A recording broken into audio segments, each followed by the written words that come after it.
Ayan, isang maulang gabi, maulang hapon. So bali ito yung ating ginawa buong maghapon. Yung ating ginawang molde. Pang electric pan po yan dito. So isinukat ko na yan dito, yung laki niya. So yan, okay naman. Nagawa natin. Yan, buong maghapon natin yung ginawa. Yung laki niya. Yan. Yung kanyang sukat. 3.5 yan. Ito, yung sukat nitong ating stator. Yan. Bali hapot po yan.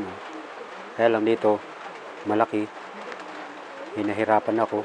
Kaya pinaliit na lang natin. Yan. So at ito naman po yung ating mga ni-repair. Ito yung kagabi. Ito nung nakaraang mga linggo. Yan. At okay naman na yan. So itatry natin. So ito yung ating ibinibenta. Saksak natin lahat. Tingnan natin kung alin ang mas malakas. Yan, at nag-ikot na yung isa.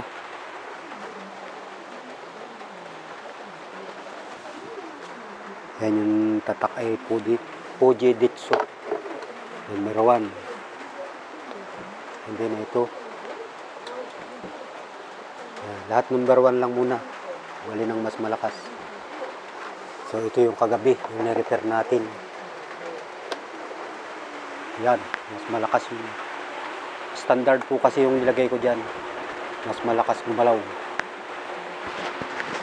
Yan o. Mas malakas yung standard talaga. Nilipat lang natin dyan o sa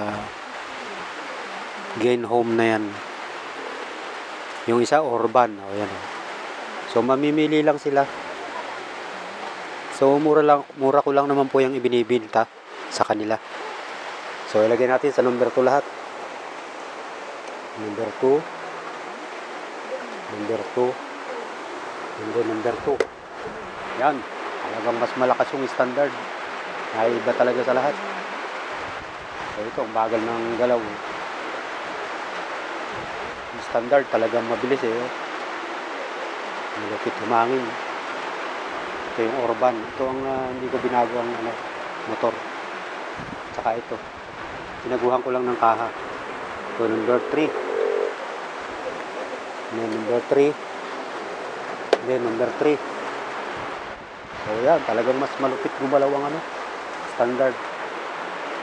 Panoorin nyo yung galawan nila. Tingalin yung nagalaw na mabilis. Standard. Yun, standard ang makina nun. So yun, naman ko. Ang aking ibinahagi sa ating ginawa ko maghapon. So maulan pa rin dito sa aming lugar. Hindi ko alam kung hanggang kailan ang ulan na ito.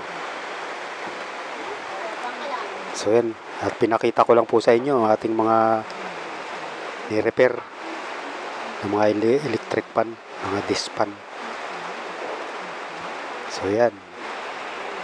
Thank you very much po sa inyong panonood sa aking munting vlog. God bless po kahit maulan. Ingat bawat isa.